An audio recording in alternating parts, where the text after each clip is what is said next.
The conclusion was scarcely intelligible from increasing fright, for she found that Mr. Crawford, under pretense of receiving the note, was coming towards her. "You cannot think I mean to hurry you," said he, in an undervoice, perceiving the amazing trepidation with which she made up the note. "You cannot think I have any such object. Do not hurry yourself, I entreat." "Oh, I thank you, I have quite done, just done.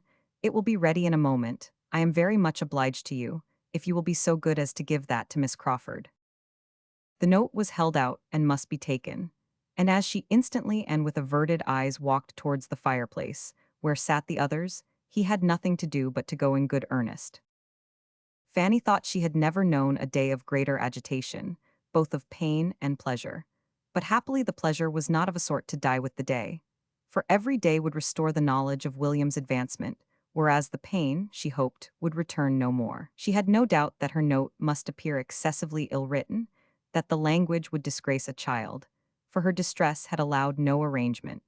But at least it would assure them both of her being neither imposed on nor gratified by Mr. Crawford's attentions. Chapter 32. Fanny had by no means forgotten Mr. Crawford when she awoke the next morning, but she remembered the purport of her note, and was not less sanguine as to its effect than she had been the night before. If Mr. Crawford would but go away, that was what she most earnestly desired. Go and take his sister with him, as he was to do, and as he returned to Mansfield on purpose to do. And why it was not done already she could not devise, for Miss Crawford certainly wanted no delay. Fanny had hoped in the course of his yesterday's visit to hear the day named, but he had only spoken of their journey as what would take place ere long. Having so satisfactorily settled the conviction her note would convey, she could not but be astonished to see Mr. Crawford, as she accidentally did, coming up to the house again, and at an hour as early as the day before. His coming might have nothing to do with her, but she must avoid seeing him if possible, and being then on her way upstairs, she resolved there to remain, during the whole of his visit, unless actually sent for. And as Mrs. Norris was still in the house, there seemed little danger of her being wanted. She sat some time in a good deal of agitation, listening, trembling, and fearing to be sent for every moment. But as no footsteps approached the east room, she grew gradually composed, could sit down, and be able to employ herself, and able to hope that Mr. Crawford had come and would go without her being obliged to know anything of the matter. Nearly half an hour had passed, and she was growing very comfortable, when suddenly the sound of a step in regular approach was heard, a heavy step, an unusual step in that part of the house. It was her uncle, S. She knew it as well as his voice. She had trembled at it as often, and began to tremble again at the idea of his coming up to speak to her, whatever might be the subject. It was indeed Sir Thomas who opened the door and asked if she were there, and if he might come in. The terror of his former occasional visits to that room seemed all renewed, and she felt as if he were going to examine her again in French and English. She was all attention, however, in placing a chair for him and trying to appear honored, and, in her agitation, had quite overlooked the deficiencies of her apartment, till he, stopping short as he entered, said, with much surprise, "Why have you no fire today?" There was snow on the ground, and she was sitting in a shawl. She hesitated. "I am not cold, sir. I never sit here long at this time of year." "But you have a fire in general."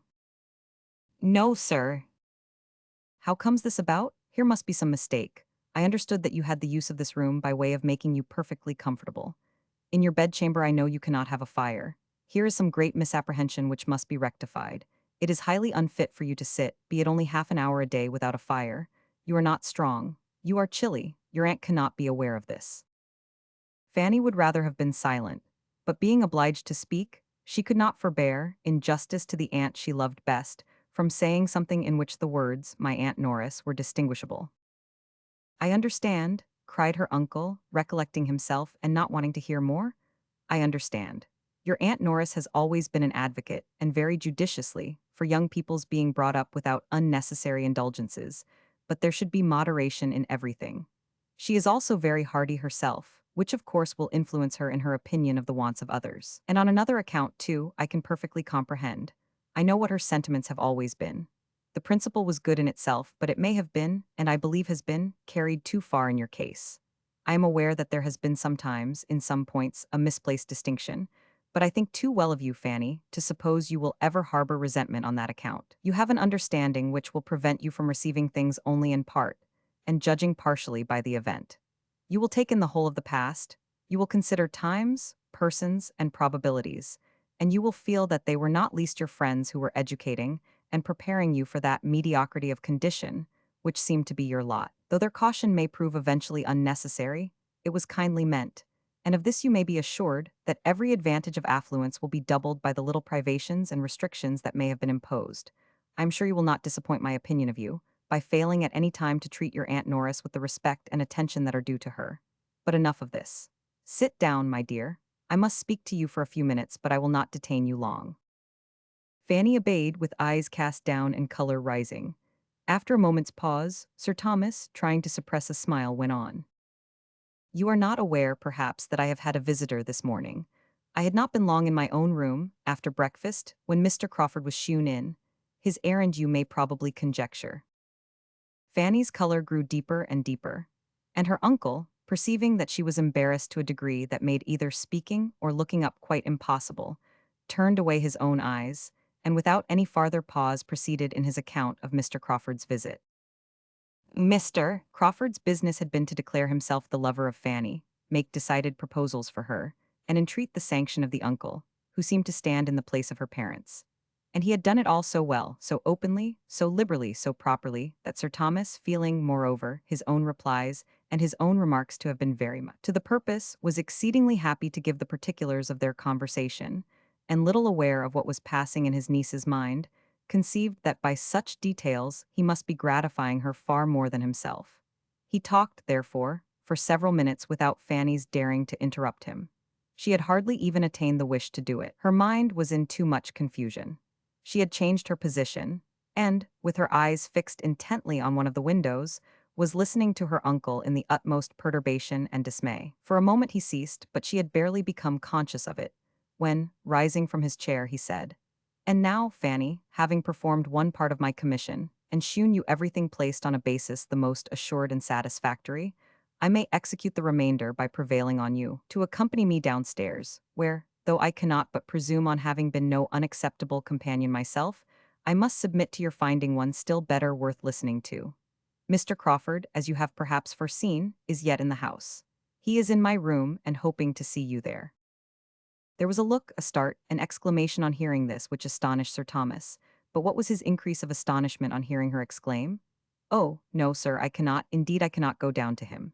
Mr. Crawford ought to know, he must know that. I told him enough yesterday to convince him. He spoke to me on the subject yesterday, and I told him without disguise that it was very disagreeable to me and quite out of my power to return his good opinion." "I do not catch your meaning," said Sir Thomas, sitting down again. "Out of your power to return his good opinion? What is all this? I know he spoke to you yesterday, and as far as I understand, received as much encouragement to proceed as a well-judging young woman could permit herself to give. I was very much pleased with what I collected to have been your behavior on the occasion. It showed a discretion highly to be commended. But now, when he has made his overtures so properly and honorably, what are your scruples now?" "You are mistaken, sir," cried Fanny, forced by the anxiety of the moment even to tell her uncle that he was wrong. "You are quite mistaken. How could Mr. Crawford say such a thing? I gave him no encouragement yesterday. On the contrary, I told him, I cannot recollect my exact words, but I am sure I told him that I would not listen to him, that it was very unpleasant to me in every respect, and that I begged him never to talk to me in that manner again. I am sure I said as much as that and more, and I should have said still more if I had been quite certain of his meaning anything seriously. But I did not like to be, I could not bear to be, imputing more than might be intended. I thought it might all pass for nothing with him." She could say no more, her breath was almost gone. "Am I to understand," said Sir Thomas, after a few moments' silence, "that you mean to refuse Mr. Crawford?" "Yes, sir." "Refuse him?" "Yes, sir." "Refuse Mr. Crawford, upon what plea, for what reason?" I cannot like him, sir, well enough to marry him." "This is very strange," said Sir Thomas, in a voice of calm displeasure. "There is something in this which my comprehension does not reach. Here is a young man wishing to pay his addresses to you, with everything to recommend him. Not merely situation in life, fortune, and character, but with more than common agreeableness, with address and conversation pleasing to everybody. And he is not an acquaintance of today. You have now known him some time. His sister, moreover, is your intimate friend, and he has been doing that for your brother, which I should suppose would have been almost sufficient recommendation to you, had there been no other. It is very uncertain when my interest might have got William on. He has done it already. Yes, said Fanny, in a faint voice, and looking down with fresh shame, and she did feel almost ashamed of herself, after such a picture as her uncle had drawn, for not liking Mr. Crawford. You must have been aware, continued Sir Thomas presently, you must have been some time aware of a particularity in Mr. Crawford's manners to you. This cannot have taken you by surprise. You must have observed his attentions, and though you always received them very properly, I have no accusation to make on that head, I never perceived them to be unpleasant to you. I am half inclined to think, Fanny, that you do not quite know your own feelings. Oh yes, sir, indeed I do. His attentions were always what I did not like. Sir Thomas looked at her with deeper surprise. This is beyond me, said he. This requires explanation. Young as you are, and having seen scarcely anyone, it is hardly possible that your affections. He paused and eyed her fixedly. He saw her lips formed into a no, though the sound was inarticulate, but her face was like scarlet. That, however, in so modest a girl, might be very compatible with innocence. And choosing at least to appear satisfied, he quickly added, No, no, I know that is quite out of the question, quite impossible. Well, there is nothing more to be said. And for a few minutes he did say nothing. He was deep in thought. His niece was deep in thought likewise, trying to harden and prepare herself against farther questioning. She would rather die than own the truth, and she hoped, by a little reflection, to fortify herself beyond betraying it. Independently of the interest which Mr. Crawford's choice seemed to justify, said Sir Thomas, beginning again, and very composedly, his wishing to marry at all so early is recommendatory to me. I am an advocate for early marriages, where there are means in proportion, and would have every young man with a sufficient income settle as soon after 24 as he can. This is so much my opinion, that I am sorry to think how little likely my own eldest son, your cousin, Mr. Bertram, is to marry early. But at present, as far as I can judge, matrimony makes no part of his plans or thoughts. I wish he were more likely to fix. Here was a glance at Fanny. Edmund, I consider, from his dispositions and habits, as much more likely to marry early than his brother. He, indeed, I have lately thought, has seen the woman he could love, which, I am convinced, my eldest son has not. Am I right? Do you agree with me, my dear? Yes, sir. It was gently, but it was calmly said, and Sir Thomas was easy on the score of the cousins. But the removal of his alarm did his niece no service. As her unaccountableness was confirmed, his displeasure increased, and getting up and walking about the room with a frown, which Fanny could picture to herself, though she dared not lift up her eyes, he shortly afterwards, and in a voice of authority, said, Have you any reason, child, to think ill of Mr. Crawford's temper? No, sir. She longed to add, but of his principles I have. But her heart sunk under the appalling prospect of discussion, explanation, and probably non-conviction. Her ill opinion of him was founded chiefly on observations, which, for her cousin's sake, she could scarcely dare mention to their father. Maria and Julia, and especially Maria, were so closely implicated in Mr. Crawford's misconduct, that she could not give his character, such as she believed it, without betraying them. She had hoped that, to a man like her uncle, so discerning, so honorable, so good, the simple acknowledgment of settled dislike on her side would have been sufficient. To her infinite grief, she found it was not. Sir Thomas came towards the table where she sat in trembling wretchedness, and with a good deal of cold sternness, said, It is of no use, I perceive, to talk to you. We had better put an end to this most mortifying conference. Mr. Crawford must not be kept longer waiting. I will, therefore, only add, as thinking it my duty to mark my opinion of your conduct, that you have disappointed every expectation I had formed, and proved yourself of a character the very reverse of what I had supposed. For I had, Fanny, as I think my behavior must have shewn, formed a very favorable opinion of you from the period of my return to England. I had thought you peculiarly free from willfulness of temper, self-conceit, and every tendency to that independence of spirit which prevails so much in modern days, even in young women, and which in young women is offensive and disgusting beyond all common offense. But you have now shewn me that you can be willful and perverse, that you can and will decide for yourself, without any consideration or deference for those who have surely some right to guide you, without even asking their advice. You have shewn yourself very, very different from anything that I had imagined. The advantage or disadvantage of your family, of your parents, your brothers and sisters, never seems to have had a moment's share in your thoughts on this occasion. How they might be benefited, how they must rejoice in such an establishment for you, is nothing to you. You think only of yourself, and because you do not feel for Mr. Crawford exactly what a young heated fancy imagines to be necessary for happiness, you resolve to refuse him at once, without wishing even for a little time to consider of it, a little more time for cool consideration, and for really examining your own inclinations, and are, in a wild fit of folly, throwing away from you such an opportunity of being settled in life, eligibly, honorably, nobly, settled as will probably never occur to you again.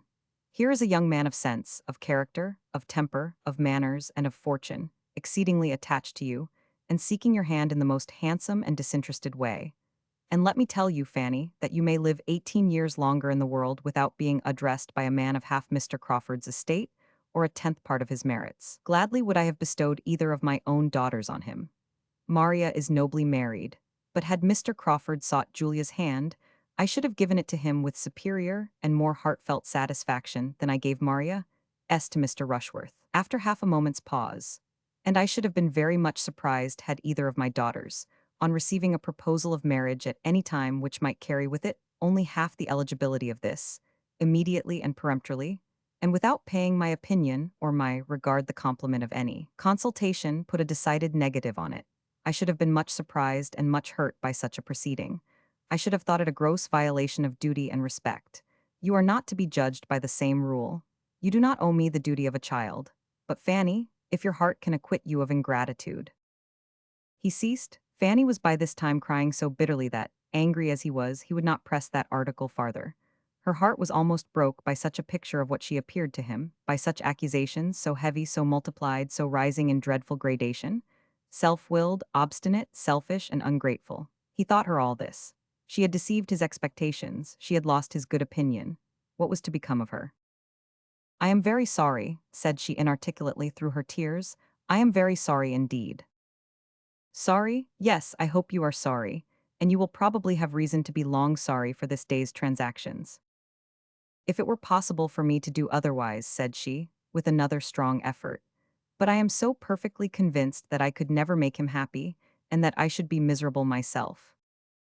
Another burst of tears. But in spite of that burst, and in spite of that great black word miserable, which served to introduce it, Sir Thomas began to think a little relenting, a little change of inclination, might have something to do with it, and to augur favorably from the personal entreaty of the young man himself.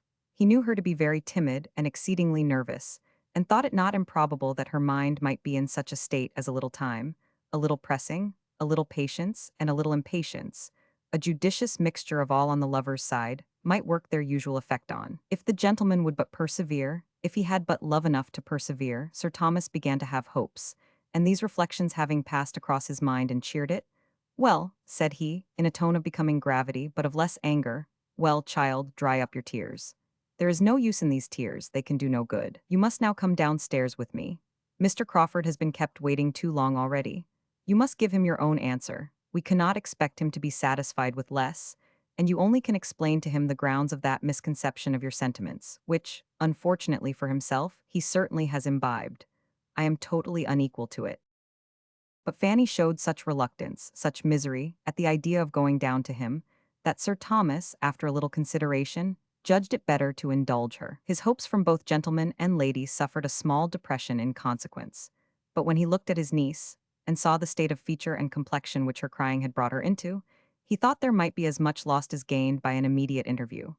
With a few words, therefore, of no particular meaning, he walked off by himself, leaving his poor niece to sit and cry over what had passed, with very wretched feelings. Her mind was all disorder. The past, present, future, everything was terrible, but her uncle's anger gave her the severest pain of all. Selfish and ungrateful, to have appeared so to him, she was miserable forever. She had no one to take her part, to counsel or speak for her. Her only friend was absent. He might have softened his father, but all, perhaps all, would think her selfish and ungrateful. She might have to endure the reproach again and again. She might hear it, or see it, or know it to exist forever in every connection about her. She could not but feel some resentment against Mr. Crawford, yet if he really loved her and were unhappy too, it was all wretchedness together. In about a quarter of an hour her uncle returned. She was almost ready to faint at the sight of him. He spoke calmly, however, without austerity, without reproach, and she revived a little. There was comfort, too, in his words as well as his manner, for he began with, "Mr. Crawford is gone, he has just left me. I need not repeat what has passed. I do not want to add to anything you may now be feeling, by an account of what he has felt. Suffice it that he has behaved in the most gentlemanlike and generous manner, and has confirmed me in a most favorable opinion of his understanding, heart, and temper. Upon my representation of what you were suffering, he immediately, and with the greatest delicacy, ceased to urge to see you for the present." Here Fanny, who had looked up, looked down again. "Of course," continued her uncle, "it cannot be supposed but that he should request to speak with you alone, be it only for 5 minutes, a request too natural, a claim too just to be denied. But there is no time fixed, perhaps tomorrow, or whenever your spirits are composed enough. For the present you have only to tranquilize yourself. Check these tears, they do but exhaust you. If, as I am willing to suppose, you wish to show me any observance, you will not give way to these emotions, but endeavor to reason yourself into a stronger frame of mind. I advise you to go out. The air will do you good. Go out for an hour on the gravel. You will have the shrubbery to yourself and will be the better for air and exercise." And Fanny, turning back again for a moment, "I shall make no mention below of what has passed. I shall not even tell your Aunt Bertram. There is no occasion for spreading the disappointment. Say nothing about it yourself." This was an order to be most joyfully obeyed. This was an act of kindness which Fanny felt at her heart. To be spared from her Aunt Norris's interminable reproaches, he left her in a glow of gratitude.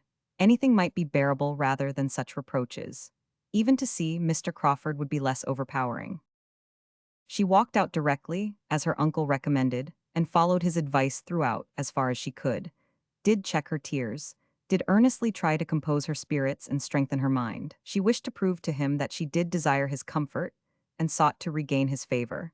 And he had given her another strong motive for exertion, in keeping the whole affair from the knowledge of her aunts. Not to excite suspicion by her look or manner was now an object worth attaining, and she felt equal to almost anything that might save her from her Aunt Norris. She was struck, quite struck, when, on returning from her walk and going into the East Room again, the first thing which caught her eye was a fire lighted and burning. A fire, it seemed too much. Just at that time to be giving her such an indulgence was exciting even painful gratitude. She wondered that Sir Thomas could have leisure to think of such a trifle again, but she soon found, from the voluntary information of the housemaid, who came in to attend it, that so it was to be every day. Sir Thomas had given orders for it. "I must be a brute, indeed, if I can be really ungrateful," said she, in soliloquy. "Heaven defend me from being ungrateful." She saw nothing more of her uncle, nor of her Aunt Norris, till they met at dinner. Her uncle's behavior to her was then as nearly as possible what it had been before. She was sure he did not mean there should be any change, and that it was only her own conscience that could fancy any. But her aunt was soon quarreling with her, and when she found how much and how unpleasantly her having only walked out without her aunt's knowledge could be dwelt on, she felt all the reason she had to bless the kindness which saved her from the same spirit of reproach, exerted on a more momentous subject. "If I had known you were going out, I should have got you just to go as far as my house with some orders for Nanny," said she, "which I have since, to my very great inconvenience, been obliged to go and carry myself. I could very ill spare the time, and you might have saved me the trouble, if you would only have been so good as to let us know you were going out. It would have made no difference to you, I suppose, whether you had walked in the shrubbery or gone to my house." "I recommended the shrubbery to Fanny as the driest place," said Sir Thomas. "Oh," said Mrs. Norris with a moment's check, "that was very kind of you, Sir Thomas, but you do not know how dry the path is to my house. Fanny would have had quite as good a walk there, I assure you, with the advantage of being of some use and obliging her aunt. It is all her fault. If she would but have let us know she was going out, but there is a something about Fanny. I have often observed it before. She likes to go her own way to work. She does not like to be dictated to. She takes her own independent walk whenever she can. She certainly has a little spirit of secrecy, and independence and nonsense about her, which I would advise her to get the better of." As a general reflection on Fanny, Sir Thomas thought nothing could be more unjust, though he had been so lately expressing the same sentiments himself, and he tried to turn the conversation, tried repeatedly before he could succeed.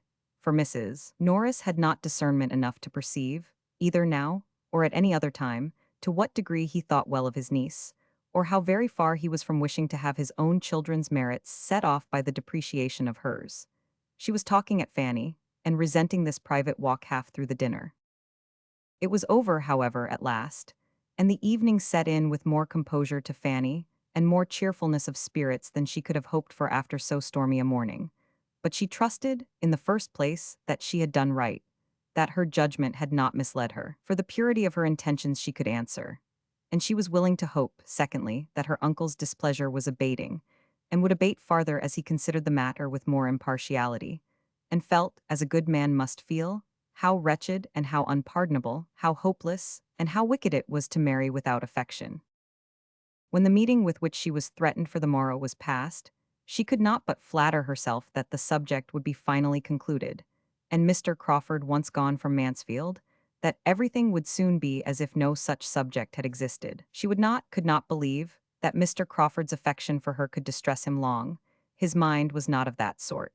London would soon bring its cure.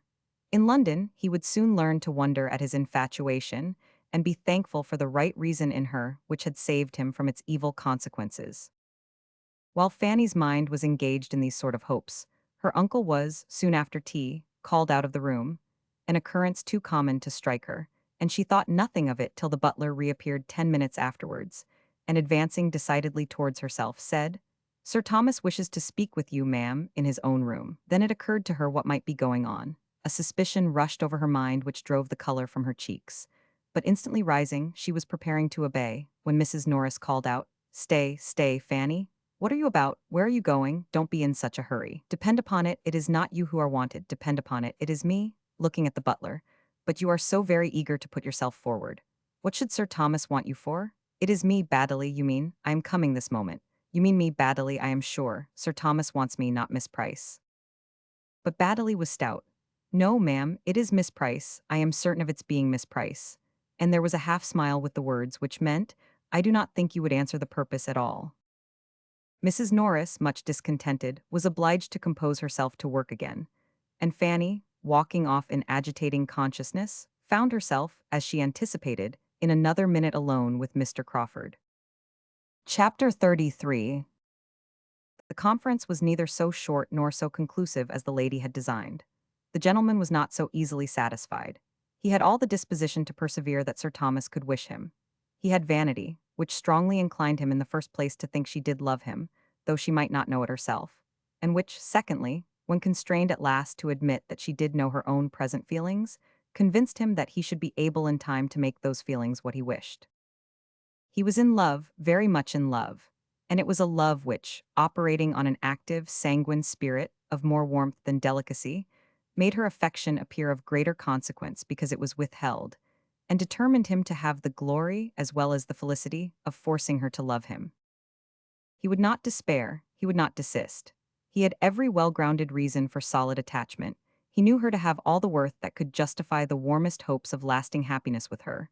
Her conduct at this very time, by speaking the disinterestedness and delicacy of her character, qualities which he believed most rare indeed, was of a sort to heighten all his wishes and confirm all his resolutions. He knew not that he had a pre-engaged heart to attack. Of that he had no suspicion. He considered her rather as one who had never thought on the subject enough to be in danger, who had been guarded by youth, a youth of mind as lovely as of person, whose modesty had prevented her from understanding his attentions, and who was still overpowered by the suddenness of addresses so wholly unexpected, and the novelty of a situation which her fancy had never taken into account. Must it not follow, of course, that, when he was understood, he should succeed? He believed it fully. Love such as his, in a man like himself, must with perseverance secure a return, and at no great distance.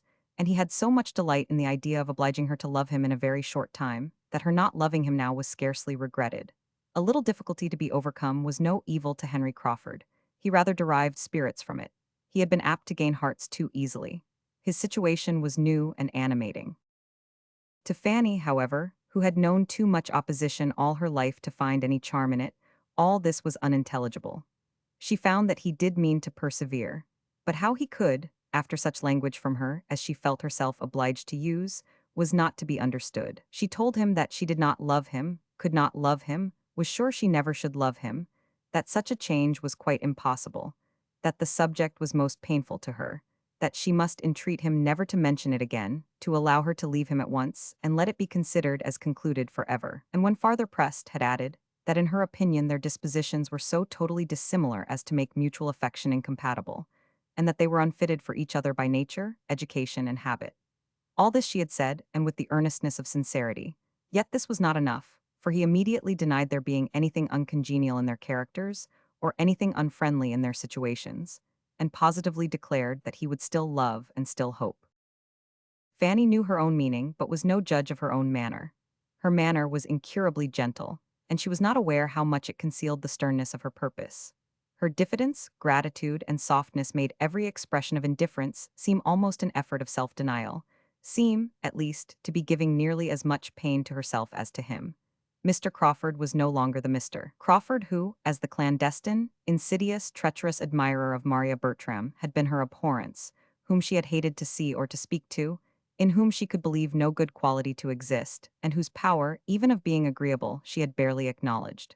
He was now the Mr. Crawford who was addressing herself with ardent, disinterested love, whose feelings were apparently become all that was honorable and upright, whose views of happiness were all fixed on a marriage of attachment, who was pouring out his sense of her merits, describing again his affection, proving as far as words could prove it, and in the language, tone, and spirit of a man of talent too, that he sought her for her gentleness and her goodness. And to complete the whole, he was now the Mr. Crawford who had procured William's promotion. Here was a change, and here were claims which could not but operate. She might have disdained him in all the dignity of angry virtue, in the grounds of Southerton, or the theatre at Mansfield Park, but he approached her now with rights that demanded different treatment. She must be courteous, and she must be compassionate. She must have a sensation of being honored, and whether thinking of herself or her brother, she must have a strong feeling of gratitude. The effect of the whole was a manner so pitying and agitated, and words intermingled with her refusal so expressive of obligation and concern, that to a temper of vanity and hope like Crawford's, the truth, or at least the strength of her indifference, might well be questionable. And he was not so irrational as Fanny considered him, in the professions of persevering, assiduous, and not desponding attachment which closed the interview. It was with reluctance that he suffered her to go, but there was no look of despair in parting to belie his words, or give her hopes of his being less unreasonable than he professed himself.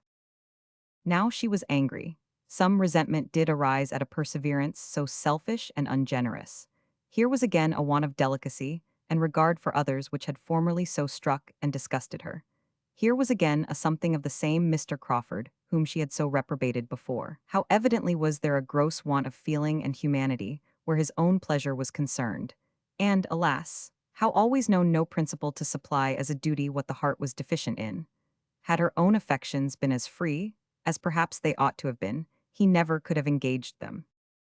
So thought Fanny, in good truth and sober sadness, as she sat musing over that too great indulgence and luxury of a fire upstairs, wondering at the past and present, wondering at what was yet to come, and in a nervous agitation which made nothing clear to her but the persuasion of her being never under any circumstances able to love Mr. Crawford, and the felicity of having a fire to sit over and think of it. Sir Thomas was obliged, or obliged himself, to wait till the morrow for a knowledge of what had passed between the young people. He then saw Mr. Crawford, and received his account. The first feeling was disappointment. He had hoped better things. He had thought that an hour's entreaty from a young man like Crawford could not have worked so little change on a gentle-tempered girl like Fanny. But there was speedy comfort in the determined views and sanguine perseverance of the lover, and when seeing such confidence of success in the principle, Sir Thomas was soon able to depend on it himself. Nothing was omitted on his side of civility, compliment, or kindness that might assist the plan. Mr. Crawford's steadiness was honored, and Fanny was praised, and the connection was still the most desirable in the world. At Mansfield Park Mr. Crawford would always be welcome. He had only to consult his own judgment and feelings as to the frequency of his visits, at present or in future. In all his niece's family and friends, there could be but one opinion, one wish on the subject. The influence of all who loved her must incline one way. Everything was said that could encourage, every encouragement received with grateful joy, and the gentlemen parted the best of friends. Satisfied that the cause was now on a footing the most proper and hopeful, Sir Thomas resolved to abstain from all farther importunity with his niece, and to show no open interference. Upon her disposition, he believed kindness might be the best way of working. Entreaty should be from one quarter only. The forbearance of her family on a point, respecting which she could be in no doubt of their wishes, might be their surest means of forwarding it. Accordingly, on this principle, Sir Thomas took the first opportunity of saying to her, with a mild gravity intended to be overcoming, "Well, Fanny, I have seen Mr. Crawford again, and learned from him exactly how matters stand between you. He is a most extraordinary young man, and whatever be the event, you must feel that you have created an attachment of no common character. Though, young as you are, and little acquainted with the transient, varying, unsteady nature of love, as it generally exists, you cannot be struck as I am with all that is wonderful in a perseverance of this sort against discouragement. With him it is entirely a matter of feeling. He claims no merit in it, perhaps is entitled to none. Yet, having chosen so well, his constancy has a respectable stamp. Had his choice been less unexceptionable, I should have condemned his persevering." "Indeed, sir," said Fanny, "I am very sorry that Mr. Crawford should continue to. I know that it is paying me a very great compliment, and I feel most undeservedly honored. But I am so perfectly convinced, and I have told him so, that it never will be in my power." "My dear," interrupted Sir Thomas, "there is no occasion for this. Your feelings are as well known to me as my wishes and regrets must be to you. There is nothing more to be said or done. From this hour the subject is never to be revived between us. You will have nothing to fear or to be agitated about.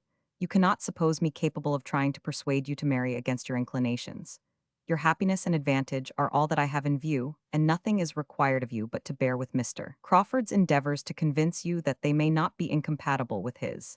He proceeds at his own risk. You are on safe ground.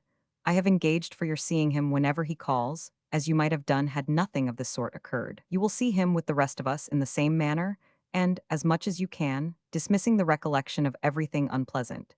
He leaves Northamptonshire so soon, that even this slight sacrifice cannot be often demanded. The future must be very uncertain. And now, my dear Fanny, this subject is closed between us." The promised departure was all that Fanny could think of with much satisfaction. Her uncle's kind expressions, however, and forbearing manner were sensibly felt, and when she considered how much of the truth was unknown to him, she believed she had no right to wonder at the line of conduct he pursued. He, who had married a daughter to Mr. Rushworth, romantic delicacy was certainly not to be expected from him. She must do her duty, and trust that time might make her duty easier than it now was. She could not, though only 18, suppose Mr. Crawford's attachment would hold out forever.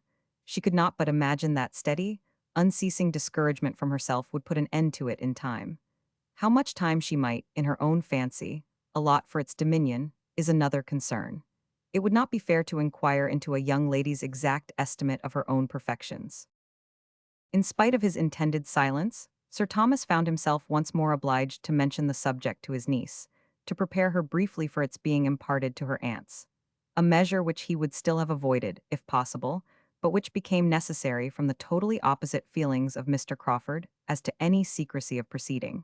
He had no idea of concealment. It was all known at the parsonage, where he loved to talk over the future with both his sisters, and it would be rather gratifying to him to have enlightened witnesses of the progress of his success. When Sir Thomas understood this, he felt the necessity of making his own wife and sister-in-law acquainted with the business without delay, though, on Fanny's account, he almost dreaded the effect of the communication to Mrs. Norris as much as Fanny herself. He deprecated her mistaken but well-meaning zeal. Sir Thomas, indeed, was, by this time, not very far from classing Mrs. Norris as one of those well-meaning people who are always doing mistaken and very disagreeable things. Mrs. Norris, however, relieved him. He pressed for the strictest forbearance and silence towards their niece. She not only promised, but did observe it.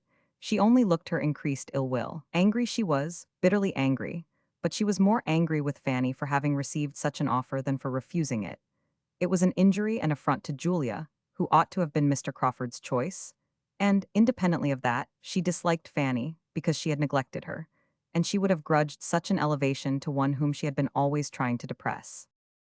Sir Thomas gave her more credit for discretion on the occasion than she deserved, and Fanny could have blessed her for allowing her only to see her displeasure, and not to hear it. Lady Bertram took it differently. She had been a beauty, and a prosperous beauty, all her life, and beauty and wealth were all that excited her respect. To know Fanny to be sought in marriage by a man of fortune raised her, therefore, very much in her opinion. By convincing her that Fanny was very pretty, which she had been doubting about before, and that she would be advantageously married, it made her feel a sort of credit in calling her niece. "Well, Fanny," said she, as soon as they were alone together afterwards, and she really had known something like impatience to be alone with her, and her countenance, as she spoke, had extraordinary animation. "Well, Fanny, I have had a very agreeable surprise this morning. I must just speak of it once. I told Sir Thomas I must once, and then I shall have done. I give you joy, my dear niece." And looking at her complacently, she added, "Humph, we certainly are a handsome family." Fanny colored and doubted at first what to say, when, hoping to assail her on her vulnerable side, she presently answered, "My dear aunt, you cannot wish me to do differently from what I have done, I am sure. You cannot wish me to marry, for you would miss me, should not you? Yes, I am sure you would miss me too much for that." "No, my dear, I should not think of missing you, when such an offer as this comes in your way. I could do very well without you, if you were married to a man of such good estate as Mr. Crawford. And you must be aware, Fanny, that it is every young woman's duty to accept such a very unexceptionable offer as this." This was almost the only rule of conduct, the only piece of advice which Fanny had ever received from her aunt in the course of 8 years and a half. It silenced her. She felt how unprofitable contention would be. If her aunt's feelings were against her, nothing could be hoped from attacking her understanding. Lady Bertram was quite talkative. "I will tell you what, Fanny," said she. "I am sure he fell in love with you at the ball. I am sure the mischief was done that evening. You did look remarkably well. Everybody said so. Sir Thomas said so. And you know you had Chapman to help you to dress. I am very glad I sent Chapman to you. I shall tell Sir Thomas that I am sure it was done that evening." And still pursuing the same cheerful thoughts, she soon afterwards added, "And I will tell you what, Fanny, which is more than I did for Maria.